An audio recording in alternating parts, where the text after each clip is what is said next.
Dostoevsky, the Little Switzerland neighborhood.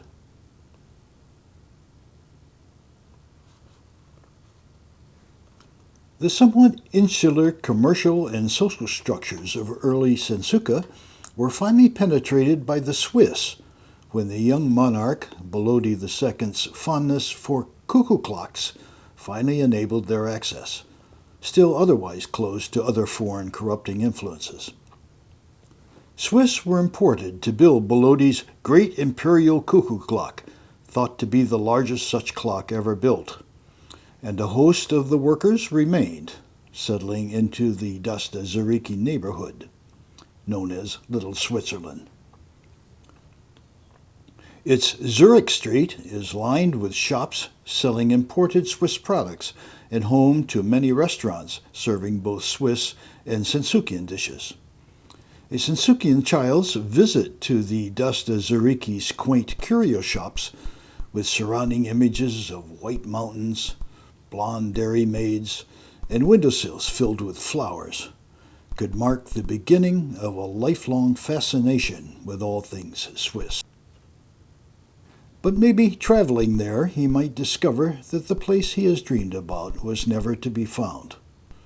The essence he was looking for remained in the mysterious Dostoevsky shop's dim light and the odors of strong cheese floating over the stacks of fondue pots and cowbells.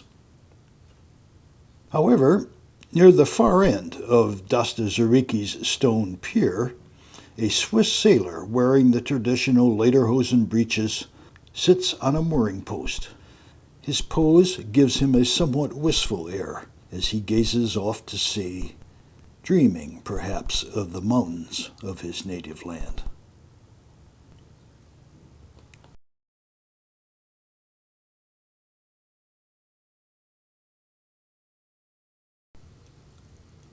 A neighborhood best avoided after dark. It's a strange thing about those old narrow streets by the river in the eastern part of the Soufleury district. By day, the area is really quite picturesque and charming, with its cobbled passageways, its ancient doorways, shuttered balconies, and mythical creatures between the high stone buildings.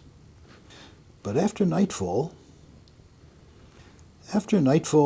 it becomes the horror land, the land of sordid and irreparable crimes, of flinching memories and sickening despair, of fathomless loneliness and dangling feet.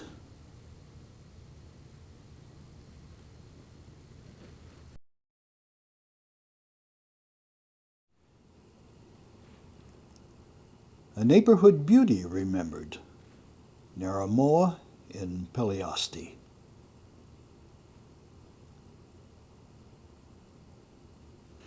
It is not uncommon in the older neighborhoods of Sensuka to come across a Naramoa, or local love remembrance.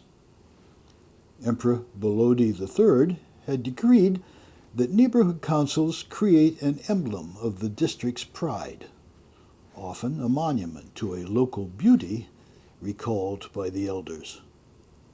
This Naramoa on Peliasti Street is said to be a baker's daughter, the youthful fantasy of erecting council members now long dead.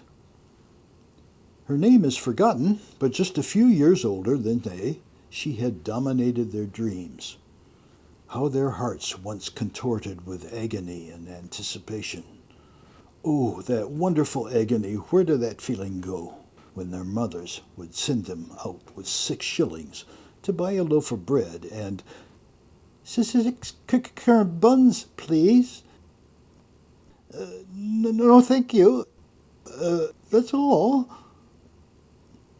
Following the 17 Years' War, commemorative monuments to slaughtered young men became the preferred signifiers of local community spirit.